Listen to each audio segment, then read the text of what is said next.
بسم اللہ الرحمن الرحیم۔ سورۃ ضحیٰ۔ ضحیٰ کا مطلب ہے خوب دن چڑھا، خوب دن، جیسے رات ہوتی ہے، رات کا اندھیرا ہوتا ہے، رات ختم ہوتی ہے تو کیا ہوتا ہے؟ دن چڑھتا ہے۔ جب سورج نکل آتا ہے خوب دن چڑھتا ہے تو اللہ دیکھیں، واہ کا مطلب جو شروع میں آتی ہے اس کا مطلب ہے اللہ تعالیٰ قسمیں کھا رہے ہیں۔ اللہ تعالیٰ قسم کھا کے فرما رہے والضحیٰ، اور قسم ہے خوب دن چڑھے گی، واللیلی، اور رات کی، اذا سجا، جب وہ خوب چھا جائے۔ اچھا، یہ جو ہم نماز سورۃ ضحیٰ ہے، ضحیٰ کہتے ہیں اس کو، خوب دن چڑھے یعنی چاش کی نماز، جو چاش کی نماز ہے وہ بھی، اس کی کیا فضیلت ہے؟ ہمارے جتنے جوڑ ہیں نا جسم کے اندر، جتنے بھی جوڑ ہیں، حدیث میں آتے ہیں ہر جوڑ کی طرف سے ایک صدقہ دینا چاہیے، ہر جوڑ کی طرف سے، جتنے بھی جوڑ ہیں ہمارے جسم کے اندر، ہر جوڑ کی طرف سے صدقہ ہوتا ہے۔ جب سبحان اللہ کہتے ہیں ایک جوڑ کا ایک صدقہ ہو جاتا ہے، الحمدللہ کہتے ہیں دوسرے جوڑ کا صدقہ ہو جاتا ہے، لا الہ الا اللہ کہتے ہیں تیسرے جوڑ کا صدقہ ہو جاتا ہے، اللہ اکبر کہتے ہیں چوتھے جوڑ کا صدقہ ہو جاتا ہے۔ یعنی ہم اس طرح کچھ بھی اللہ کی تعریف کیا کرتے ہیں تو وہ گویا صدقہ ہو جاتا ہے ہمارے اس جوڑ کی طرف سے۔ اور یہ سورۃ ضحیٰ، خوب دن چڑھے یعنی چاش، یعنی جب سورج نکل آئے خوب دن چڑھ جائے تو اس کی اللہ تبارک و تعالیٰ قسم کھا رہے ہیں۔ اور یہ ضحیٰ چاش کی نماز کو بھی کہتے ہیں۔ چاش کی نماز، اس کی فضیلت جیسے آپ کو بتایا کہ ہر جوڑ کی طرف سے ایک صدقہ ہوتا ہے، سبحان اللہ، الحمدللہ، اللہ اکبر کہتے ہیں، جتنی دفعہ کہیں گے ہر جوڑ کی طرف سے صدقہ ہو جائے گا۔ لیکن نبی کریم صلی اللہ علیہ وسلم نے ارشاد فرمایا جو 2 رکعت نماز پڑھ لے، کب پڑھ لے؟ کب ہوتی ہے ضحیٰ کی نماز؟ چاش کی نماز کب ہوتی ہے؟ جب خوب سورج نکل آتا ہے، جب دن روشن ہو جاتا ہے، جب سورج نکل آتا ہے تو جو 2 رکعت نماز پڑھ لے وہ انسان کے پورے اعضاء کے اندر جتنے جوڑ ہیں سب کی طرف سے صدقہ ہو جائے گا۔ صدقہ کیوں ضروری ہے؟ کہ ہم اللہ کا شکر ادا کرتے ہیں، اللہ تیرا شکر ہے تو نے ہمیں یہ جو درست بنائی ہے، ہمارے ہر چیز درست فرمائی ہے، تو ہر جوڑ کی طرف سے صدقہ ہو جاتا ہے۔ ٹھیک ہے، تو اس لیے یہ کب نماز پڑھنی چاہیے؟ یہ جب سورج نکل آتا ہے نا، تو اس لیے یہ نماز جو ہے، اور نبی کریم صلی اللہ علیہ وسلم سے یہ نفلی نماز ہے، 2 رکعت بھی آئی ہے حدیث میں، اور آپ صلی اللہ علیہ وسلم نے 4 رکعت بھی پڑھی ہے، تو آپ کی مرضی ہے 2 رکعت پڑھ لیں، 4 پڑھ لیں، اگر آپ کے پاس ٹائم تھوڑا تو 2 رکعت نماز جو ہے نا آپ نیت کر کے، اگر ٹائم ملے، جب بھی ٹائم ملے، پھر آپ کوشش کریں گے نا تو اللہ تعالیٰ آپ کو اس کے عادی بھی بنا دیں گے۔ اور اس کا اور بھی اجر و ثواب ہے نا، اور کیا اجر و ثواب ہے کہ اس کو جب پڑھتے ہیں تو حج اور عمرے کا ثواب بھی ملتا ہے، یعنی جو اس پر استقامت اختیار کر لیتے ہیں نا تو یہ اتنا زیادہ اجر و ثواب ملتا ہے۔ اب دیکھیں، اب یہ نہیں کہ ہم آپ کے اوپر حج فرض تھا یا عمرہ آپ کر سکتی تھی تو آپ نے کہا کہ میں چلو یہ نماز پڑھ لوں تو میرا ہو جائے گا، یہ ایک فضیلت بتائی جاتی ہے۔ جیسے سورۃ اخلاص ہے، سورۃ اخلاص کو 3 دفعہ پڑھے تو 1 قرآن پڑھنے کا ثواب ہے۔ اب آپ پورا قرآن نہ پڑھیں، آپ کہیں میں یہ سورۃ اخلاص ہی پڑھ لیتی ہوں، نہیں، اس طرح نہیں ہوتا۔ اگر حج فرض ہے تو حج ہی کرنا پڑے گا، یہ تو ویسے اس کی فضیلت بتائی جا رہی ہے۔ اسی طرح والدین کو دیکھنا ثواب ہے، ٹھیک ہے، والدین کو پیار محبت کی نظر سے دیکھنا ثواب ملتا ہے، عمرے کا ثواب ملتا ہے، مقبول حج کا ثواب ملتا ہے۔ لیکن اب یہ تو نہیں ہے کہ آپ نے کرنا نہیں ہے، یہ چھوٹی چیز جو نیکیاں آپ کو گھر بیٹھے ملتی ہیں تو اس کا اجر و ثواب اتنا زیادہ ہے۔ تو یہ ضحیٰ کی نماز جو ہے اس کو پڑھنے کی عادت بنانی چاہیے۔ اب اس کا ترجمہ پڑھ لیتے ہیں یہاں۔ اب یہ دونوں والضحیٰ واللیل اذا سجا، اس کو ہم 2 مطلب کریں گے۔ ایک مطلب ہم اس کا یہ کریں گے کہ مولانا طارق جمیل فرماتے ہیں کہ والضحیٰ، وہ انہوں نے اتنی پیاری تفسیر کی اس کی، وہ کہتے ہیں والضحیٰ کہ اللہ نبی کریم صلی اللہ علیہ وسلم کے روشن خوبصورت چہرے کی قسم کھا رہے ہیں، واللیل اذا سجا، اور اللہ تبارک و تعالیٰ آپ کی زلفوں کی قسمیں کھا رہے ہیں، آپ کی کالی کملی کی قسمیں کھا رہے ہیں۔ کیا قسمیں کھا رہے ہیں؟ وہ قسمیں کملی کی قسم کھا کے آ رہے ہیں جس میں آپ اپنی گناہ گار امت کو چھپائیں گے، ٹھیک ہے۔ اور آگے جو تیسری آیت ہے، ما ودعک ربک وما قلی، قسمیں کھا کے اللہ کیا فرما رہے ہیں؟ ما ودعک ربک وما قلی، تیرا رب تجھے کبھی چھوڑ سکتا ہے؟ اے محمد صلی اللہ علیہ وسلم، کیا تجھے تیرا رب کبھی چھوڑ سکتا ہے؟ کبھی تیرا رب تجھ سے ناراض ہو سکتا ہے؟ کبھی ایسا ہو سکتا ہے؟ وہ رب کہ جس نے نبی کریم صلی اللہ علیہ وسلم سے اتنی محبت کی، آپ کی خاطر اس دنیا کو تخلیق کیا، تو کیا تیرا رب کبھی تجھ سے ناراض ہو سکتا ہے؟ یہ تو محبت کا وہ ہو گیا نا، جو اس کی تفسیر ہو گئی۔ لیکن ویسے جو دوسرے معنی میں اس کے معنی لیے جائے تو وہ کیا ہے؟ والضحیٰ، اور قسم ہے خوب دن چڑھے کی، واللیل اذا سجا، اور رات کی جب چھا جائے، جب وہ چھا جائے۔ اب رات اور دن، اب یہ دو چیزوں کا ذکر آیا ہے، یہ دو چیزیں زندگی کے اندر بڑی ضروری ہیں۔ آپ نے قرآن پڑھا، قرآن کے اندر اللہ تعالیٰ فرماتے ہیں کہ اگر ہم ہر وقت رات ہی رات رکھیں، تم سو کے تھک جاؤ، ٹھیک ہے، جسم درد کرنا شروع ہو جائے۔ اگر اللہ سارا دن ہی رکھے، دن رکھے، انسان کام کاج کر کے تھک جائے اور ان کو لیٹنے کا ٹائم نہ ملے کہ رات ہے ہی نہیں۔ اس لیے اللہ نے رات بھی رکھی اور اللہ نے دن بھی رکھا۔ دن کیوں رکھا؟ والضحیٰ، قسم ہے خوب دن چڑھے گی، کہ جب دن چڑھتا ہے نا، آپ نے دیکھا کہ جب فجر کی نماز پڑھی ہے، دن چڑھ گیا ہے، جب دن چڑھتا ہے نا تو ہر چیز حرکت میں آ جاتی ہے، اور حرکت میں برکت ہے۔ بلکہ نبی کریم صلی اللہ علیہ وسلم نے جب سفر کرنا ہوتا تھا، آپ کیا کرتے تھے؟ آپ صبح سفر کے لیے نکلتے تھے۔ اور یہ بھی یاد رکھیں کہ جو کام صبح کیا جاتا ہے اس میں بڑی خیر و برکت ہوتی ہے، اور وہ کام جلدی بھی ختم ہو جاتا ہے۔ اور یہ والضحیٰ یعنی خوب دن چڑھے کی قسم کیوں اللہ تعالیٰ کھا رہے ہیں؟ اس میں ہر چیز حرکت میں آ جاتی ہے۔ آپ دیکھیں گے کہ صبح یہ چرند پرند بھی اپنے کام پہ چلے جاتے ہیں۔ کون سا کام؟ رزق کی تلاش میں۔ بچوں نے اسکول جانا ہے، بچے اسکول جا رہے ہیں، آفس جانا ہے، مردوں نے جہاں پہ جانا ہے، تو ہر چیز کیا آ جاتی ہے؟ حرکت میں آ جاتی ہے۔ اللہ نے فرمایا دن بھی ضروری ہے، رات بھی ضروری ہے۔ اس میں آپ دوسرے طریقے سے سمجھیں تو خوشیاں بھی ضروری ہیں اور غم بھی ضروری ہیں۔ اگر اللہ آپ کو صرف خوشیاں ہی خوشیاں دے دے، اللہ کو یاد کرو گے، آپ اپنی من چاہیے زندگی گزارو گے۔ اس لیے اللہ نے آپ کو تھوڑا سا ہلایا ہے، اس لیے اللہ نے رات رکھی، اس لیے دن رکھا، اس لیے اللہ نے غم رکھے، اسی لیے اللہ نے خوشیاں رکھی، تاکہ ہم اللہ کا شکر ادا کریں۔ پریشانی آئے، وہ حدیث میں ہے نا، نبی کریم صلی اللہ علیہ وسلم کی حدیث کا مفہوم ہے کہ عیسیٰ علیہ السلام نے انہوں نے کہا تھا کہ میرے بعد ایک ایسی امت آئے گی کہ جس کو ملے گا تو کیا کریں گے؟ جس کو ملے گا اللہ تعالیٰ عطا کریں گے تو شکر کریں گے، اور جب نہیں ملے گا تو صبر کریں گے۔ تو یہ امت کی فضیلت ہے، یہ ہے کہ جب ہمیں کیا کرنا چاہیے کہ جب ہمیں کوئی نعمت ملے اللہ کا کروڑ بار شکر ادا کرنا چاہیے، اللہ کا اپنے آپ کو جھکا لینا چاہیے، عاجزی کرنی چاہیے بجائے کہ تکبر کرنے کے کہ میں تو اسی کاول کی مجھے مل گیا۔ نہیں، اللہ کو عاجزی پسند ہے۔ آپ نے کتنی مشہور یہ کہاوت ہے یا بات ہے سنی ہوگی کہ وہ درخت پھل کس کو لگتا ہے؟ جو جھکا ہو، جو جھکا نہیں ہے اس کو پھل ہی نہیں لگتا، ٹھیک ہے۔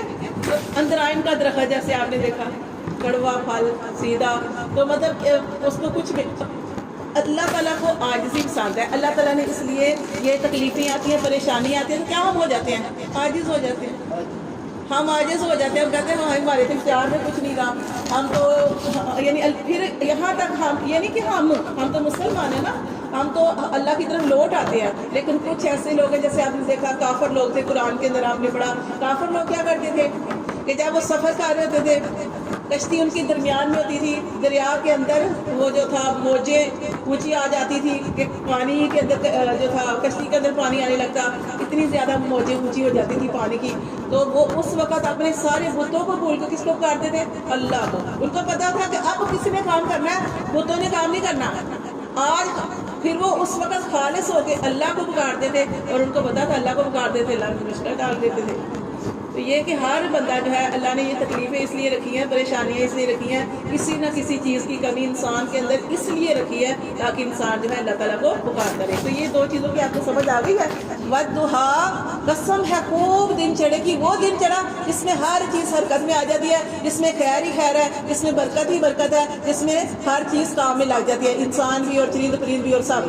واللیل اذا سجا، اور رات کی قسم اذا سجا، جب وہ چھا جائے، جب چھا جاتی ہے انسان کتنے سکون میں آ جاتا ہے۔ وہ بدن جو تھکے ہوتے ہیں جب لیٹتے ہیں تو جسم کے اندر سکون آ جاتا ہے، بے چینوں کو چین مل جاتا ہے، بے قراروں کو قرار مل جاتا ہے۔ تو اللہ نے یہ فرمایا کہ رات کی قسم اور دن کی قسم کھا کے اللہ نے فرمایا ما ودعک ربک وما قلی، نہیں چھوڑا تجھ کو تیرے رب نے اور نہ ہی بیزار ہوا۔ اب یہ جو آیت ہے اس کا کیا، اس کے پیچھے پس منظر کیا ہے کہ نبی کریم صلی اللہ علیہ وسلم کے اوپر وحی آتی تھی، جیسے کہ آپ جانتے ہیں جب نبوت ملی تو آپ صلی اللہ علیہ وسلم کے اوپر وحی آتی تھی، لیکن پھر ایک ایسا وقت آیا کہ آپ صلی اللہ علیہ وسلم کے اوپر وحی کا سلسلہ بند ہو گیا، وحی کا سلسلہ بند ہو گیا، وحی آنا بند ہو گئی۔ آپ صلی اللہ علیہ وسلم بڑے پریشان تھے، بڑے پریشان تھے کہ اللہ کا حکم آ رہا تھا میرے پاس اور میں آگے پہنچاتا تھا، دین کی دعوت دیتا تھا، اب کیا ہو گیا کہ وہی نہیں آ رہی۔ اچھا یہ بات کیونکہ آپ سارے جانتے تھے کہ نبی کریم صلی اللہ علیہ وسلم راتوں کو بھی اٹھ کے نماز پڑھتے ہیں، دن میں بھی محنت کرتے ہیں، دعوت بھی دیتے ہیں، نماز بھی پڑھتے ہیں، سارا کچھ کرتے ہیں۔ اب کیا ہوا، اتنے پریشان تھے کہ ایک دن اتنے بیمار قسم کے لگنا شروع ہو گئے کہ آپ صلی اللہ علیہ وسلم اٹھ نہیں سکے اور آپ نے رات کی نماز نہیں پڑھی، قیام اللیل، یعنی رات کو قیام نہیں کیا۔ اب لوگ دیکھتے تھے کہ آپ نماز پڑھ رہے ہیں، اب دیکھا کہ نبی کریم صلی اللہ علیہ وسلم نے نماز نہیں پڑھی، تو جو ساتھ ہمسائے تھے، ہمسائے کون تھے؟ ابو لہب آپ کا چچا، اس کی بیوی ام جمیل جو اینڈ والی صورتوں میں آئے گے، جب تبت یدا ابی لہب وتب، اس کی بیوی وہ بھی بڑی بدبخت انسان تھی۔ اس نے کہا، ابو لہب کی بیوی نے کہا، نبی کریم صلی اللہ علیہ وسلم سے کہا کہ یعنی کہ جو وہ اس طرح کے لوگ ہوتے ہیں دھیان دو ان کا ان لوگوں کی طرف ہی ہوتا ہے۔ اس نے نبی کریم صلی اللہ علیہ وسلم سے کہا، نوز باللہ کہ کیا تیرے شیطان نے تجھے چھوڑ دیا ہے؟ اللہ معاف کرے، اللہ کو کہا، اللہ وہ کہتے تھے، کیونکہ وہ اللہ کو کیوں شیطان کہتے تھے وہ لوگ؟ اس لیے کہتے تھے کہ یہ تو نبی امی ہے، اس کو تو کسی چیز کی سمجھ نہیں ہے، ضرور اس کے ساتھ کوئی شیطان لگا ہوا ہے، شیطانی طاقت ہے جس کی وجہ سے اس کو آ کے وہ بتاتا ہے، تو اس کی وجہ سے یہ کام کرتا ہے۔ اللہ معاف کرے، اللہ معاف کرے۔ اس نے کہا تھا، اس نے کہا کہ تیرے شیطان تجھے چھوڑ دیا۔ اچھا یہ بات نبی کریم صلی اللہ علیہ وسلم کو اور تکلیف دی، اور لوگوں نے بھی باتیں کی، یہاں تک کہ تھوڑے سے ایمان والوں کے بھی دل میں خیال آ گیا کہ نبی کریم صلی اللہ علیہ وسلم سے اللہ ناراض تو نہیں ہو گیا، یہ تو نہیں انہوں نے کہا، لیکن اللہ ناراض تو نہیں ہو گیا کہ وحی کا سلسلہ بند ہو گیا۔ اچھا سب سے زیادہ دکھ کیسے ہوا، کب ہوا؟ سب سے زیادہ دکھ تب ہوتا ہے جب کوئی اپنا، بہت اپنا آپ کو تکلیف دیتا ہے، ٹھیک ہے؟ تو اسی طرح آپ صلی اللہ علیہ وسلم کی زوجہ حضرت خدیجہ رضی اللہ تعالیٰ عنہ، انہوں نے نبی کریم صلی اللہ علیہ وسلم سے کہا کہ اللہ کے رسول کہیں اللہ تو ناراض ہو گیا۔ تب یہ بات تھی، آپ سے سب انتہائی پریشان تھے، آپ نے سوچا مجھے تو غیر بھی باتیں کر رہے ہیں، مجھے تو آپ اپنے بھی باتیں کر رہے ہیں، اتنے پریشان، اللہ نے یہ صورت نازل کر دی۔ اللہ نے قسمیں کھا کے کہا، دن کی قسم، مجھے رات کی قسم، اللہ نے فرمایا مجھے تیرے خوبصورت روشن چہرے کی قسم، تیری کالی زلفوں کی قسم، تیری کالی کملی کی قسم، اللہ تجھ سے ناراض ہو سکتا ہے؟ نہ تجھے تیرے رب نے چھوڑا، نہ تجھ سے ناراض ہوا۔ وَلَلْآخِرَةُ خَيْرٌ لَكَ مِنَ الْأُولَىٰ، اور البتہ آخرت بہتر ہے تمہارے لیے اس سے، یہ جو وقت گزر ہے اس سے آخرت بہت بہتر ہے۔ پھر اللہ تعالیٰ فرماتے ہیں وَلَا سَوْفَ يُؤْتِيكَ رَبُّكَ فَتَرْضَىٰ، یہ آیت بہت پیاری آیت، اور اللہ تجھ سے اتنا راضی ہے کہ وہ تمہیں اتنا عطا فرمائے گا کہ تو راضی ہو جائے گا، اتنا عطا فرمائے گا کہ تو راضی ہو جائے گا۔ دیکھیں نبی کریم صلی اللہ علیہ وسلم جب یہ مکہ میں تھے، جب یہ صورت مکی صورت ہے نا، تو آپ صلی اللہ علیہ وسلم مکہ میں تھے، آپ سے سب کو کتنی، جب اسلام اللہ کی طرف سے حکم ہوا کہ آپ دعوت دیں، آپ نے دعوت دینی شروع کی، سب سے پہلے اپنے گھر والوں کو دے، گھر والوں نے آپ کو ٹھکرایا، آپ کے چچا وغیرہ نے، حضرت علی وہ چھوٹے تھے 10 سال کے، انہوں نے آپ کا ساتھ دیا، وہ آپ کے ساتھ ہی رہے، اچھا انہوں نے آپ کے ساتھ ہمیشہ ساتھ دیا، لیکن جٹلایا، پہلے آپ انہوں نے جٹلایا، آپ دعوت دیتے رہے، آپ کو ہر کوئی جٹلاتا رہا، اتنی مشکل تھی مکہ کے اندر۔ پھر اللہ نے فرمایا نا کہ اللہ آپ کو اتنا عطا کرے گا کہ آپ راضی ہو جائیں گے۔ پھر کیا ہوتا ہے، 1 سے 2 ساتھ ملتے ہیں، 3 لگتے ہیں، 4 لگتے ہیں، انسان اور حوصلہ اس کے اندر آ جاتا ہے۔ پھر آپ کو ہجرت بھی کرنی پڑی، کیا کچھ آپ کے اوپر تکلیفیں آئیں، آپ کو ہجرت بھی کرنی پڑی، لیکن پھر کیا ہوا، ایک وقت وہ آیا کہ اللہ نے فتح مکہ کیا، مکہ بھی فتح ہو گیا، غزوات ہوئے، غزووں میں اللہ تعالیٰ نے نبی کریم صلی اللہ علیہ وسلم کو، صحابہ کرام کو خوشخبریاں دی، فتح نصیب ہوئی۔ پھر اللہ تعالیٰ نے اور کیا کیا، اللہ تعالیٰ نے آپ کو معراج النبی وہ کرایا، امام الانبیاء بنایا، کتنی پیاری باتیں ہیں۔ کسی کو سارے نبی اس دنیا سے ظاہری طور پہ پردہ پوش ہو گئے، اللہ نے سب کو ایک مقام پہ جمع کر دیا، یہ اللہ کے لیے کوئی چیز مشکل نہیں ہے۔ پھر آسمانوں میں بھی وہ نبی، تو اللہ تعالیٰ نے آپ کو امام الانبیاء بنایا، اللہ نے آپ کو معراج کسی کو نصیب نہیں ہوئی۔ موسیٰ علیہ السلام نے قرآن کے اندر ہے، انہوں نے کہا اللہ میں تجھے دیکھنا چاہتا ہوں، اللہ نے فرمایا موسیٰ لن ترانی، مجھے تو نہیں دیکھ سکتا، لیکن اللہ نے نبی کریم صلی اللہ علیہ وسلم کو اپنے پاس بلایا۔ پھر ہمیں نمازوں کا تحفہ ملا، نماز کی بھی قدر کرنے۔ پھر یہی نہیں، ہر نبی کو اللہ نے اختیار دیا دعا مانگنے کا، اور نبی کریم صلی اللہ علیہ وسلم آپ نے ایک دعا چھوڑ دی، سب نبیوں نے دعائیں مانگ لی، جتنی دعائیں اللہ نے کہا. نبی کریم صلی اللہ علیہ وسلم نے ایک دعا چھوڑ دی. کیوں چھوڑی؟ آپ نے اس لیے چھوڑی قیامت والے دن وہ دعا میں نے آخرت کے لیے سنبھال کے رکھی ہے, اپنی امت کے لیے رکھی ہے. میں اللہ سے اس وقت وہ دعا کروں گا کہ اللہ میری امت کو بخش دے. وہ والی دعا اللہ کے نبی نے سنبھال کے رکھی ہوئی ہے. وہ آخرت میں دعا کریں گے. اللہ فرماتے ہیں اللہ تمہیں اتنا عطا کرے گا کہ تو راضی ہو جائے گا. اللہ نے تجھے دنیا میں بھی راضی کر دیا. اللہ نے تمہیں اتنی فتوحات دے دی. پھر صورت جو تھی وہ آئی نا, اذا جاء نصر اللہ والفتح. اللہ نے آپ کے لیے ہر جگہ پہ آپ کا جو دین تھا ہر جگہ پہنچا, اسلام ہر جگہ پہنچا. آج آپ دیکھیں بچہ پیدا ہوتا ہے تو بچے کو شروع سے پتہ ہوتا ہے. یہ آپ سسم کی محنت ہے, یہ صحابہ کرام کی محنت ہے. تو اب اتنا دین پھیلا ہے سارا کچھ الحمدللہ. اور پھر نبی کریم صلی اللہ علیہ وسلم مقام محمود وہ آپ کو ملے گا. ٹھیک ہے, اس لیے آپ نے یہ یاد رکھنا, آپ کو پہلے بتایا کہ جب بھی اذان ہو پھر اذان ہو, اذان کے بعد کی دعا جو ہے وہ آپ نے وہ پڑھتے نا وسیلہ کی دعا, وہ آپ نے پڑھنی ہے, لازم پڑھنی ہے. نبی کریم صلی اللہ علیہ وسلم کی حدیث میں کہ جو یہ دعا پڑھتا ہے, یعنی اللہ نے تو نبی کریم صلی اللہ علیہ وسلم کو وہ وسیلہ دینا, مقام محمود دینا ہی دینا ہے, لیکن ہم سمجھے اپنے لیے کر رہے ہیں. اگر ہم وہ دعا پڑھیں گے نا تو آپ صلی اللہ علیہ وسلم نے ارشاد فرمایا کہ جو میرے لیے مقام وسیلہ کی دعا کرے گا میں اس کے لیے شفاعت کی دعا سفارش کروں گا. ٹھیک ہے, تو یہ شفاعت بھی آپ صلی اللہ علیہ وسلم کی وجہ سے ملے گی. پھر آپ صلی اللہ علیہ وسلم نے تو اتنا اللہ تعالیٰ فرماتے ہیں کہ قیامت کا دن اتنا کڑا دن ہوگا, سخت دن ہوگا. سارے نبی, حالانکہ آدم علیہ السلام سے دنیا کی تخلیق ہوئی, لیکن آدم علیہ السلام بھی نبی کریم صلی اللہ علیہ وسلم کے جھنڈے میں ہوں گے, سارے نبی. ٹھیک ہے, پھر آپ صلی اللہ علیہ وسلم جو ہے سجدے میں جائیں گے, اتنا لمبا سجدہ کریں گے کہ اللہ تبارک و تعالیٰ آپ کی دعا کو قبول فرمائیں گے, اور آپ پھر شفاعت جو ہے وہ سلسلہ جو ہے وہ شروع کیا جائے گا. اور اسی طرح پھر جو ہے جنت, آپ نے فرمایا کہ جنت کا دروازہ میں کھولوں گا. پھر آپ نے فرمایا میں اور میری امت سب سے پہلے جنت میں جائے گی. ٹھیک ہے, یہ کس کی وجہ سے فضیلت ہے؟ ہمارے نبی کریم صلی اللہ علیہ وسلم. تو یہ اللہ تعالیٰ یہ جو آیت ہے نا بہت پیاری آیت ہے. اس میں کیا پتہ چلتا ہے, وہ اینڈ پہ پڑھیں گے وَلَا سَوْفَ يُؤْتِيكَ رَبُّكَ فَتَرْضَىٰ, اور اللہ تبارک و تعالیٰ آپ کو اتنا عطا کریں گے کہ آپ راضی ہو جائیں گے, جیسے کہ آپ جانتے ہیں کہ اللہ نے آپ کو راضی کر دیا. پھر اللہ تعالیٰ اپنی چیزوں کا بیان کر رہے ہیں. اللہ فرماتے ہیں أَلَمْ يَجِدْكَ يَتِيمًا فَآوَىٰ, کیا ہم نے تجھے یتیم نہ پایا کہ تمہیں ٹھکانہ دیا. پھر اللہ نے وہ آپ سب کو بتا رہے ہیں کہ آپ یتیم پیدا ہوئے تھے, آپ یتیم پیدا ہوئے تھے, لیکن اللہ نے کیسی محبت ڈالی آپ کے دادا کے دل میں, پھر چچا کے دل میں. اللہ فرماتے ہیں کہ چچا اینڈ تک آپ سسم کے ساتھ تھے, خالہ کافر تھے, لیکن ان کی وجہ سے آپ سسم کو بہت بڑی سپورٹ تھی. جیسے ہم نے ایک نبی کا واقعہ نہیں پڑھا, کون سے نبی ہیں جن کا واقعہ پڑھا, انہوں نے کہا کہ اگر تیرے ساتھ تیرا کنبا نہ ہوتا, اگر تیرے ساتھ تیرا برادری نہ ہوتی, ہم تمہارے ساتھ یہ کرتے وہ کرتے.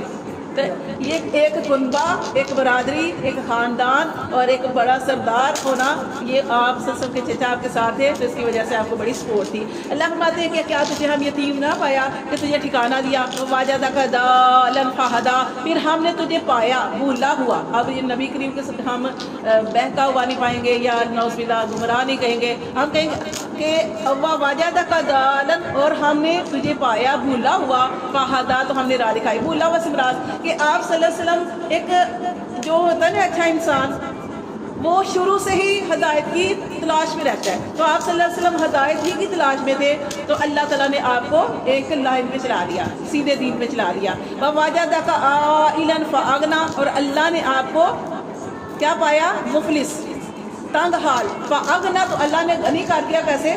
حضرت خدیجہ کی وجہ سے, خدیجہ کی وجہ سے اتنی مالدار اللہ نے آپ کو بیوی, اتنی پیاری اچھی بیوی جو تھی وہ آپ کو دے دی. فَأَمَّا, پھر اللہ ہمارے آگے کیا آپ نے کیا کرنا ہے, فَأَمَّا الْيَتِيمَ فَلَا تَقْهَرْ, بس جو یتیم ہے اسے فَلَا تَقْهَرْ, اس پر قہر نہ کر.